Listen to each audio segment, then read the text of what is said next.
of dollars in federal funding from new legislation for infrastructure, climate change, and manufacturing that was passed and signed into law in 2022 is gearing up towards upgrading our roads, bridges, broadband, semiconductor chips, electric vehicles, etc., and our energy systems.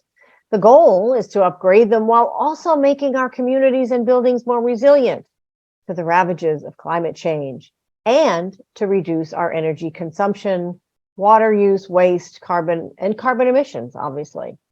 It's a tall order, but funding is already going out the door. Construction has begun. Ground is being broken.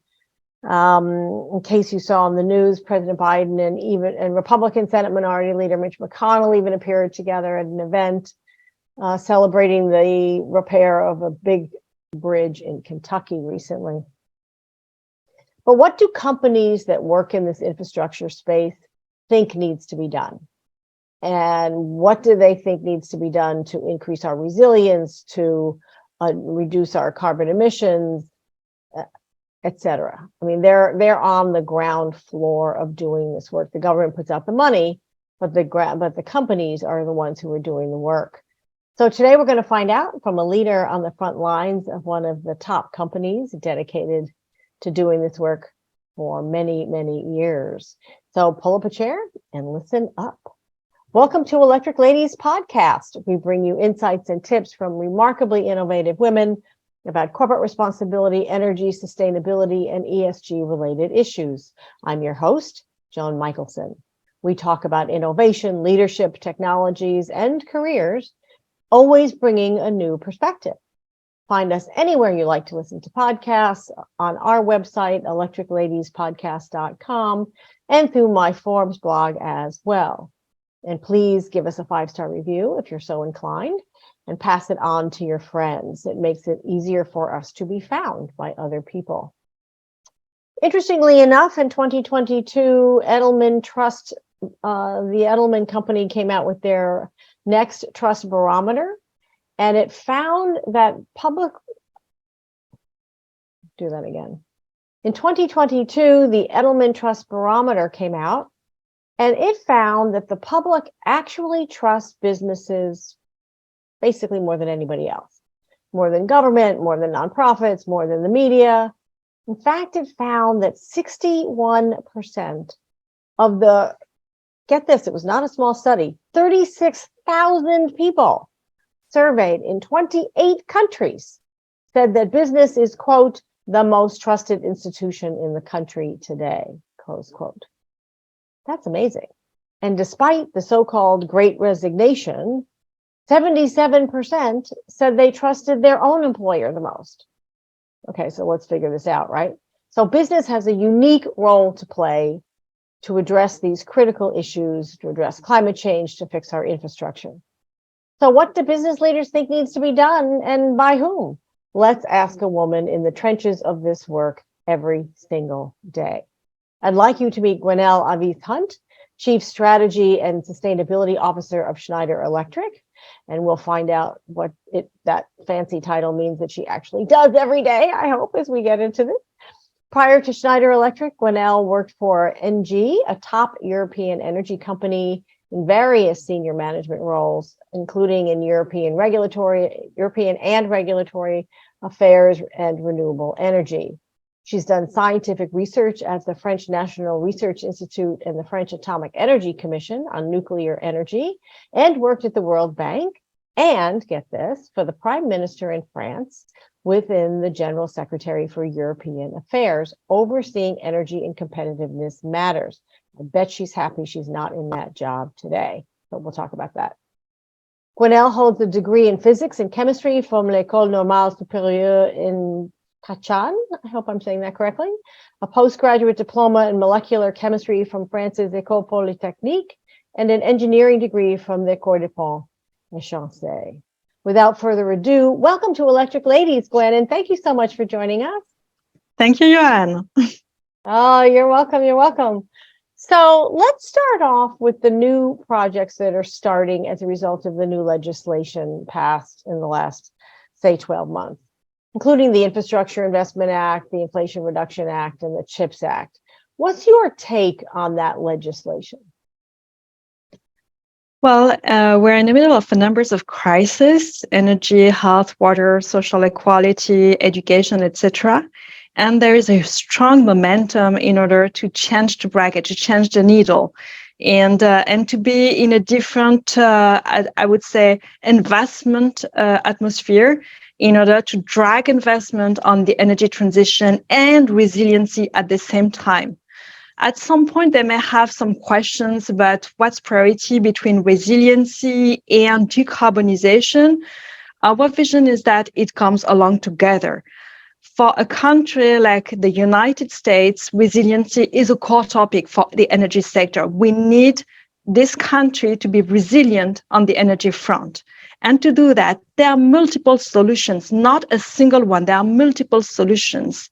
And the solutions that exist today will be solving at the same time resiliency topic and at the same time decarbonization topic.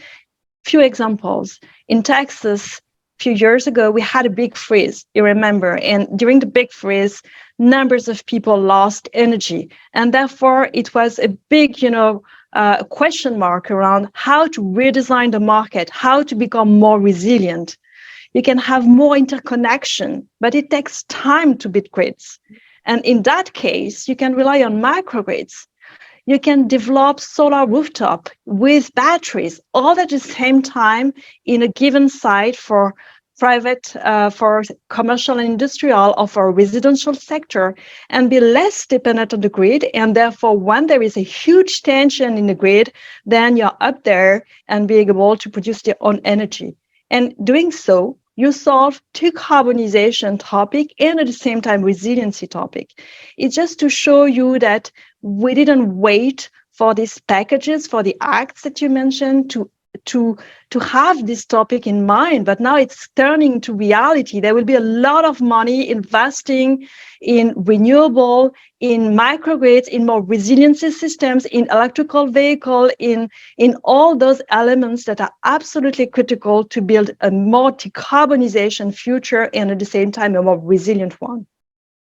That's great. Do you think that so what I'm hearing you say is that, and I've actually said this, is that companies have already been doing this, and now there's funding, there's financial incentives more to do it, ramp it up, to speed it up, right, to accelerate it. Do you find that, like, is Schneider Electric changing any of the projects that you've already had in process because of this legislation? Well, Schneider Electric is very much focused on two different areas. First, electrification, and software and digitalization on the other hand. This is the core business of our company: electrification and digitalization. There is a lot of potential on both fronts in order to decarbonize and in order to be more resilient. So we didn't wait for these packages because we had numbers of requests from clients in order to develop electrification or to address the electrification system and to develop software in order to be more performing, to consume less energy. So I would say these are mega trends. The question is the speed. When you look worldwide, I was at a COP27 in Egypt. We are far away from the 1.5 degree scenario. So there is a question of rhythm, of speed. If we want to accelerate all the efforts in order to decarbonize and to fight against climate change, we have to go 3 times faster, 3 times stronger. We have all the technologies, but how to speed it up, how to make sure that it's deployed even faster. And when we see all those extreme events now in California and in other geographies in the United States, there is no time to waste. So the question is really how to make sure that we go faster, and the acts that have been published will be a strong enabler in order to deploy faster those technologies. Well, I hope so. Do you think that they will? Do you think that what you're saying is that the new legislation will speed things up, right? Do you think that it will speed things up, or do you think that does the funding redirect any funding away from something that you think needs to be done, and therefore maybe slow down what you think needs to be done? Or is the funding going in the correct directions? in order to speed it up and do the 3 times faster, 3 times stronger that you're talking about? This is a good question. And in reality, the purpose of those bills is very much to solve the topics of resiliency and decarbonization, as you mentioned earlier. And therefore, what they target is exactly what needs to be done. We don't move away from thermal generation and things like that. It's a transition path. It's how to accelerate this transition path to happen, not saying there is a wrong route and a positive route, is how to make one single route happen by embarking more people, by embarking more technology, and have it happen concretely on the ground. And second, I think it will be also an enabler for innovation. Yeah. Because when it comes to energy efficiency, to consume less energy, etc., we need to invest in the new technologies. There are plenty of technologies available today, but just to give you a sense, at the Climate Week in New York, we've been receiving some awards for products that we have released in the market that will be enablers for decarbonization and energy efficiency, for which we invested for 10 years. Wow. So there are things like that. I can give you examples. One is a variable speed drive that is used in numbers of industrial processes to consume less energy. This is huge investment. And the other one is about a switchgear breaker for which it consumes no SF6, which is a gas emitter. And it was 10 years of innovation, 10 years of investment. It's just to show that when it comes to resiliency and to decarbonization, again, there are plenty of technologies that are existing and we need to deploy faster, but there are also plenty of innovation to happen. And sometimes it takes a long time. With more incentives, again, we can accelerate on both fronts, existing technologies and investing in the future. Yeah, that's great. Well, I'm an innovation freak, as you know from my show and the work that I do. So I applaud that. One of the challenges and I'm so glad you brought this up, because that is, that's how you get change. That's how you get improvement, right? That's how we make things better.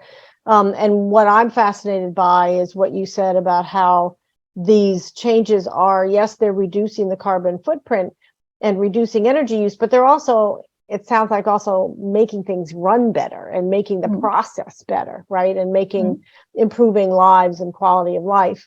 But innovation takes time, as you say. And in fact, chemistry takes time.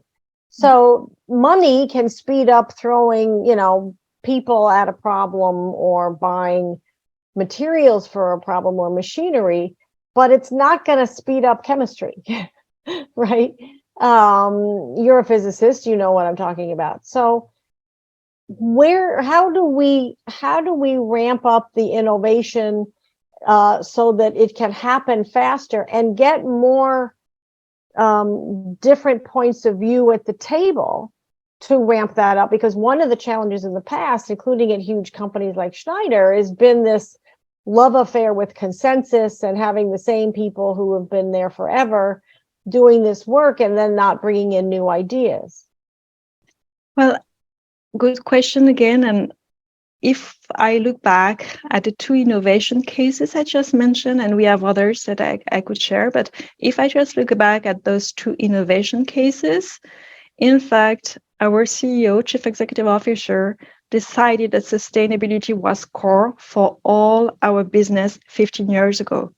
Now everybody is talking about it, but 15 years ago, we said this would be the core of the business. It has numbers of consequences. It's a cultural shift.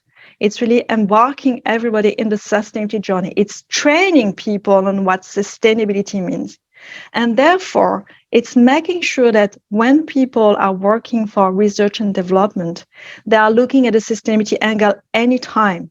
And that's why, for me, when it comes to innovation, yes, it takes time, but it's also the culture of the company. Today, there is a lot of pressure from ESG investors, from funds, from numbers of regulation also, to have disclosure on climate change, commitments and things like that. But beyond those external pressure, It's what can be done through the culture of the company. And when you have a chance to be working with a company for which you have 15 years of investment on sustainability, then you have a level of maturity in terms of investment, reflection, R&D, innovation that enables to go well beyond what's requested by the external stakeholders and the external pressure. And that's why I think it's embarking as soon as possible the whole company into this journey, not waiting for the external pressure to make this investment, but embarking the whole company on that front. And not only the company, our clients and our suppliers. And that's why, in our vision, we consider that we need to be, and we are, an impact company, meaning we want to be exemplary in everything that we are doing, but we also want to have a role with our suppliers and with our customers. For example, for our top 1,000 suppliers, we have taken the commitment to decarbonize them by 50% by 2025. Then you have a broader impact. It's not just us. It's having an impact on the upstream and on the downstream. You see? Yeah, definitely. Do you find that that's hard to do? I mean, I have so many questions for what you just said, but I'll try to narrow it. Do you find that the suppliers are able to respond and reduce their footprint? And are there suppliers that say, no, we're not going to do that? Or, I mean, you're a big company, they want the contract, but at the same time, there's costs involved on their end. It's to extremely, fulfill your you're criteria. absolutely right. And this is extremely difficult. We have numbers of very small companies. How to decarbonize? You can do what we call a PPA, power purchase agreement, meaning buying green renewable to supply electricity. But PPAs are for Google, for Amazon, for those big companies. They are not for small suppliers. How can they access to it? They don't even know that it exists. Yeah. So and they're not tracking it either. Yeah. No. So for us, the first thing is capacity building, training, making them aware about what's their footprint in terms of carbon, what are the opportunities in terms of solutions, and sometimes aggregate demand. For example, if we have like 50 suppliers asking for a PPA contract, we can orchestrate that by pulling all that together. So it's just an example of, first, it goes step by step. First is training, education, making them realize what's their footprint about, making them realize what are the solutions available, and then helping them to get access to the solutions. And maybe another example, we have been requested to work for the pharmaceutical industry, the top 13 pharmaceutical industry like Sanofi, Pfizer, and all those guys. And well, they wanted to decarbonize their scope 3, meaning their suppliers, and they asked us to do it by pulling together all the suppliers of all the 13 pharmaceutical industries. They're all in competition, the suppliers. That's interesting. So all the suppliers together, even though they work for a range of different companies, competitors, exactly, that they're pooling, they want you to train all of them. Yeah. But you're training them on how to reduce their carbon footprint and increase their resilience, not anything to do with their product, right? Exactly. It's helping the suppliers of the pharmaceutical industry in order to decrease the carbon footprint on the scope 3 of the pharmaceutical industry altogether. It's just to show that when it comes to decarbonization and innovation, I think that in the culture of the company, it's not only looking at ourselves, it's how to broaden the impact, how to embark more people. You know, I love that example. It also reminds me, I did some stories around innovation in COVID-19. And one of the things that I found was that there was, because the pharmaceutical industry is notoriously highly competitive, obviously, right? But I found that a lot of those companies actually came together to ramp up the vaccinations more quickly. Even though they were somewhat obviously in competition as well, that there were aspects of co-opetition, as it's called. And the foundation of the NIH has been facilitating some of that as well. That's really interesting. So before I ask you something else, I want you to talk a little bit about how, innovation is hard and innovation is required to reduce our carbon footprint and save the planet.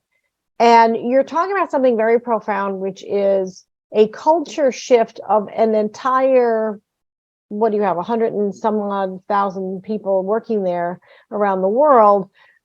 How does the company, I mean, obviously it takes time, and it's been going on for 15 years, and now is, like what you've been talking about for years, and what frankly I've been talking about, and many other companies have been doing for years as well, is coming to fruition. But how do you suggest a company change a culture like that? How do you do that? Is it different people? I mean, like, you're fairly new. Is it always bringing in new people? Are there systems for changing the culture? How do you do that? No, it's giving a chance to every single person in the organization to have a role. I'm in charge of sustainability, but in reality, sustainability, it's everywhere in the company. So I know everything that we are doing is coming from all the organization. And therefore, when it comes to cultural shift, it's first training people on what it means. Sometimes the easiest or the first thing is to say, well, sustainability, it's environment. In our culture, it's not environment, it's social, it's governance, it's local, it's ethics. So it's much broader scope than only environment. And then we need to train and to give the basics around what it means concretely. It's also tracking what we are doing. It's just giving a framework. So like 15 years ago, we decided to have the first KPI on all those elements, which were covering, climate, but not only climate, also resources, trust, equality, generation, local, what we are doing locally. So it's numbers of different parameters, but we decided like 15 years ago to start, tracking what we were doing and making them responsible. Every single person in the organization has a role to play in achieving those objectives. And that's why, for example, on the short-term incentives and the long-term incentives of our employees, this is linked to what we are doing on sustainability. Therefore, in every single meeting, we are talking about sustainability. It's KPI, it's the culture, it's the training, it's the way we want to communicate and the way we think our business model. It's really a shift into business model. It means that we have to decide in which direction now the way forward for each categories of products and services we will offer to clients, because we want to have this kind of footprint, the sustainability footprint in what we are doing. And it takes time, but it pays off. And if you ask me, is it the end of the game? I would say for us, it's like a marathon without a finish line. We always need to reinvent ourselves. We have an established position. We are communicating every quarter on numbers of KPIs till today. They are different now, but numbers of KPI every quarter, the same way than our financial results.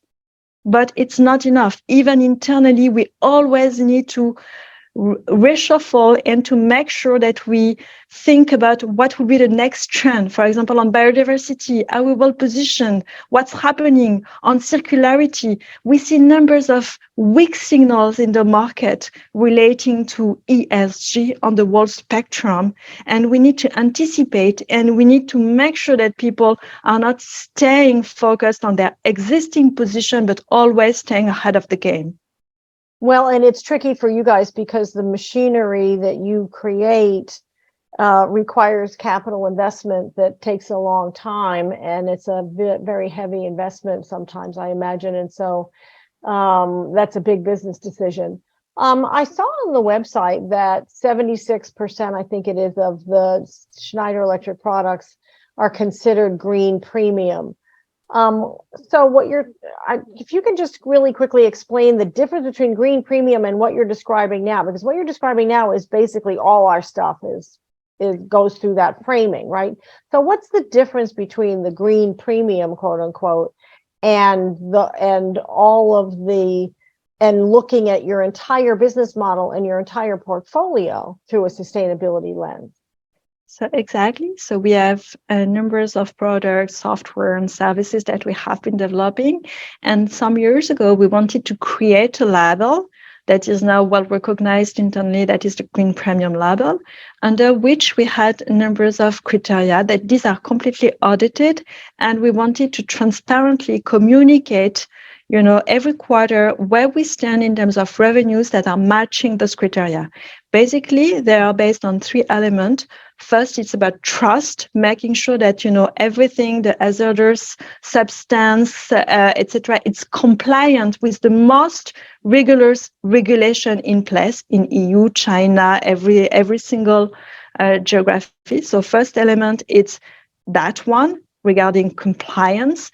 The second one is about transparency. So for our product, we want to have an environmental disclosure, like a life cycle analysis for our product, so that it's extremely clear about the transparency of the environmental attributes of all our products. And lastly, it's about the performance and the environmental performance, recyclability, durability, energy efficiency, lower impact materials, always looking at lower impact materials.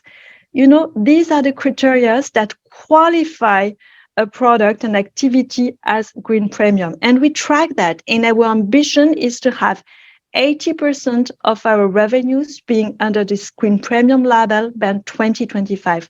That's what we announced to the market. And we are focused on that, quoting all single parameters that I mentioned to make sure that we have a trajectory enabling this 80%. And you're almost there. So I want to ask you 2 quick things and then get some career advice from you. One is, you've mentioned the disclosures, and I wanted to talk to you about that. Excuse me.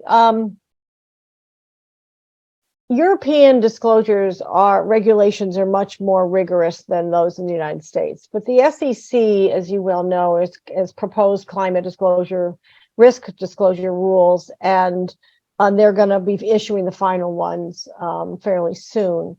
But many companies, I think it was like 100 companies, issued a statement kind of pushing back to the SEC. And these are companies that are big on this stuff, like General Motors, that's transitioning their entire fleet to electric. But these companies pushed back and complained about the proposed rules, that they were too rigorous or too complicated or required too much of an investment to try to meet, especially since they need to be audited, right? So what is Schneider Electric's take on the SEC rules as they've been proposed? So we have been contributing, by the way, to the SEC proposal. Basically, our position is that we consider that disclosure needs to be realized on a very clear methodology across the globe. We can have differences between Europe and the US. If it would be possible to have an harmonized where this is the ideal situation, we know it will not happen. But in any case, today, there is a lot of insecurity because people are showing numbers, but with different methodology. So we are advocating in favor of the proposal.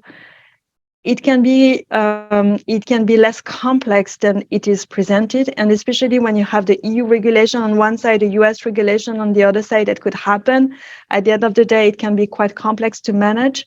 But what would be worse would be that we would not have a framework, and therefore there would be lots of question mark from investors because they would not be able to read what's behind the numbers of all the companies. And I think that what we want is something serious. We want to show that for financial communication, there is no question mark. This is very streamlined, and there is a norm that is applicable, and people understand when we communicate financial results. And ESG is as serious as financial results. And therefore, as a company, we have a culture of communicating all our extra financial results every quarter, and we don't want to jeopardize that. We want that to be clear on the methodology that is behind, and making sure that it's a way to reassure investors that what we are doing on the ESG front is as serious as what we are doing on the financial front. Well, I appreciate that, and I obviously agree. I think that there has to be synergy, right, between the systems. You might want to listen to my interview with Christina Wyatt, because she led the team that developed the initial proposal. She led the team at the FEC. She's now at Persephone, but she led the team, and she's great. That was a recent interview as well. So before I get some career advice from you for women, you in particular are a unique person because you've spent so much time in the energy sector. You obviously worked for the Prime Minister's office. I'm sure you're glad you're not there right now going through this crisis. But if you were, what and yet obviously Schneider Electric has energy systems that they provide to companies and I'm sure to countries on some level. What do you think needs to be done to accelerate the transition of Europe off of Russian energy and gas, oil and gas?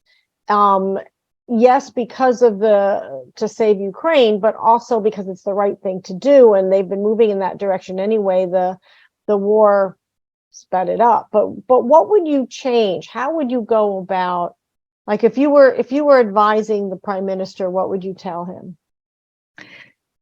Well, today there is a lot of discussion on how to accelerate the development of renewable energy, and I think that's a key element. We have to deploy renewable energy faster.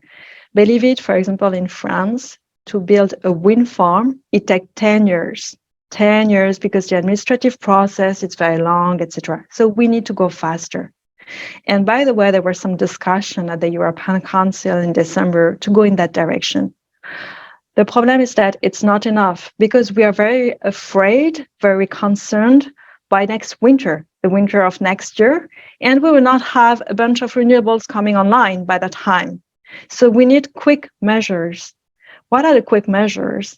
Well, in reality, it's consuming less energy. And people are not thinking right away about it. When you look at the conclusions of the European Council, it's very much focused at the supply side, not at the demand side. Why? Because energy efficiency, when it comes to how to reduce consumption of energy, this is something invisible. When it comes to a solar farm, wind farm, everybody can visualize what this is about. But when it comes to energy efficiency, it's less visual. So how to make it more visual, something that is invisible?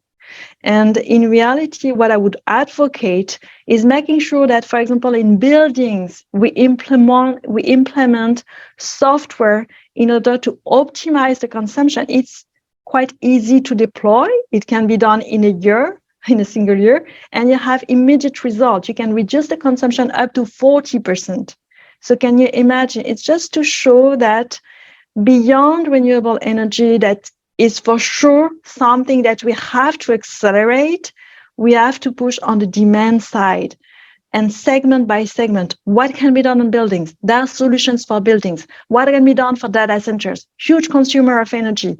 How to reduce that consumption? And again, there are some elements for data centers. We did that, for example, for Equinix in the United States by implementing some, ways to reduce their consumption. So, and again, they were saving energy on this basis.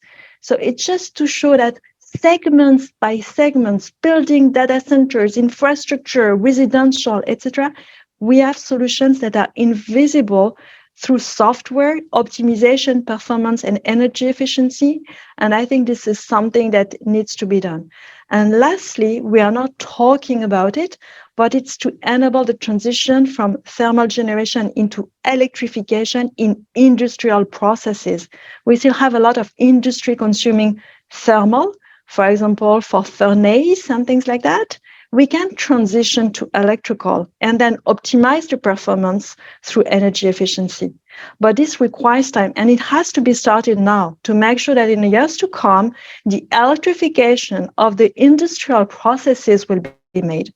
So I would say 3 dimensions: supply, by greening the supply, but again, it takes time.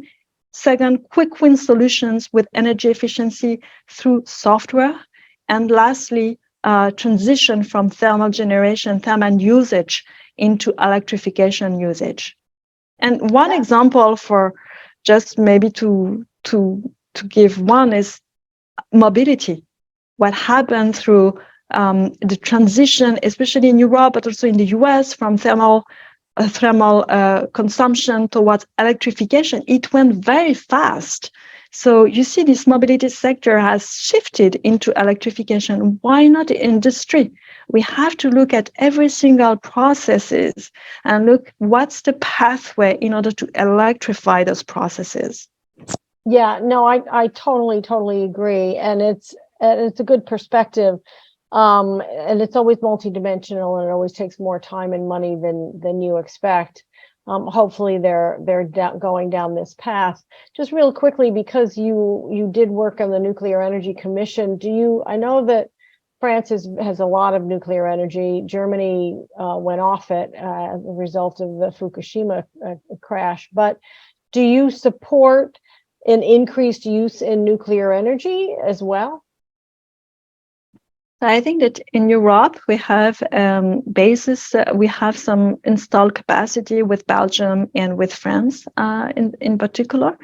And first, we need to restart the nuclear plants that are existing. Some of them are not functioning right now. So the priority of our previous colleagues that was working at Schneider Electric Luc Rémont, who is now the CEO of EDF, I think it's how to restart those nuclear capacity. And this is behind, there's a lot of questions, operational questions, etc. But first priority is to make them restart. Now the question about new nuclear plants, again, it's a question of cost and opportunity. At what cost it will be delivered? I mean, for the existing ones, it's already amortized. So there is no question. We have to restart and we have to use those plants and we have to extend the lifetime as much as possible in a secure condition, etc. But for new nuclear reactors, at what price? What would be the cost behind versus other means of production, and always comparing and have the best deal at the end of the day for the customer. And for us at Schneider Electric, whatever the production is it nuclear or renewable, it's an enabler for electrification, and we need that to happen. That's right. It's all about electrification, isn't it? And there are a lot of smaller nuclear reactors that are being invested into, Bill Gates's Breakthrough Energy Ventures is investing in many.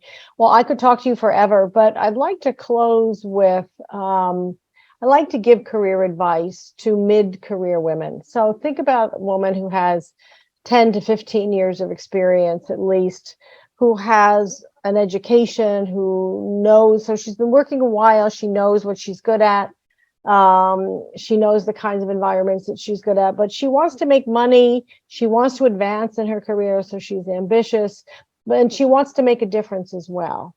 You've had such a varied, interesting career so far, and you're still obviously going at it full strength. So what advice would you give to her? Well, I would say first, sometimes we are, as a woman, we are, I would say, forbidding ourselves some evolutions because we think it's either inappropriate or because we want to have the right balance between private life and professional life, and we fear that an evolution could jeopardize this balance. I would say that you have to think internally how to make it happen and never give up on what you feel inside. Maybe just to give you an example, after my path in the government and working in energy, at some point, my boss asked me to be in charge of a P&L, in charge of renewable energy. And at the same time, I was expecting twins. Wow. I was puzzled. Should I accept the role? Or because I was confused. And at some point in time, we always have this kind of, situation. And first reaction is to say, well, I have to take care of my twins. I will be having them, and I will not be able to do everything at the same time. I was wrong. My boss told me, you have to take the job because I want you to be in the role, and we will orchestrate everything to support you in the role. And I think that's the way, the spirit that we should all have, meaning if intrinsically it's inside you, that's what you want to do, you need to have the right mentor, you need to have the right support, and you will make it happen. I love that. And the story underneath that to me is that you told your boss about your quandary. If you didn't say to them, I'm torn between my twins and this promotion that I really want, they wouldn't know. You could have just said no and stayed where you were, but you shared your dilemma. Do you think that is that a unique, do you think that's, I think anybody should, but did you have a unique relationship with your boss that allowed you to feel that level of trust? Or do you think that is there a way to do that doesn't make a woman, because there are women who would say, oh, well, I can't ask for that, right? Well, I was lucky, and that's my kind of way to operate. I'm always quite transparent, and I want to tell what I feel. I didn't want to be perceived as, this role is not good for me, or it was not about it. And my conviction is that, I'm mentoring other women, and my conviction is that we have to say what we think, and we have to find solution. And if you have a trust, if you have trust with your boss and with the professional network, you will always find solution. The only problem is that if you forbid yourself either to say it or directly to refrain from the position because you believe it's not appropriate. I love that. And I love the way you put that. If you forbid yourself from it, well, basically we get in our own way. And I love that. So the thought is to go for it, right? Any final thoughts before I let you get back to your day? Well, I can only encourage women to listen to themselves, their heart, and what they want to do. Oh, that's wonderful. Thank you so much for joining us today, Gwenaelle Avice Huet of Schneider Electric, joining us on Electric Ladies podcast. My pleasure. What do you think of? You're welcome. Thank you, Gwen. So what do you think your company is doing today to address climate change? Are you reducing the demand? Are you increasing the resilience? What are you doing today? So to reduce the impact on the planet, tell us on Twitter at Joan Michelson, and let us know through our subscribing to our mailing list to stay abreast of our 370 some odd guests and amazing, talented women like Gwen, our blogs and career advice. And you can easily subscribe on our website and on any platform that you like for podcasts. So again, our website is electricladiespodcast.com. I'm your host, Joan Michelson. Thank you for joining us. See you next time.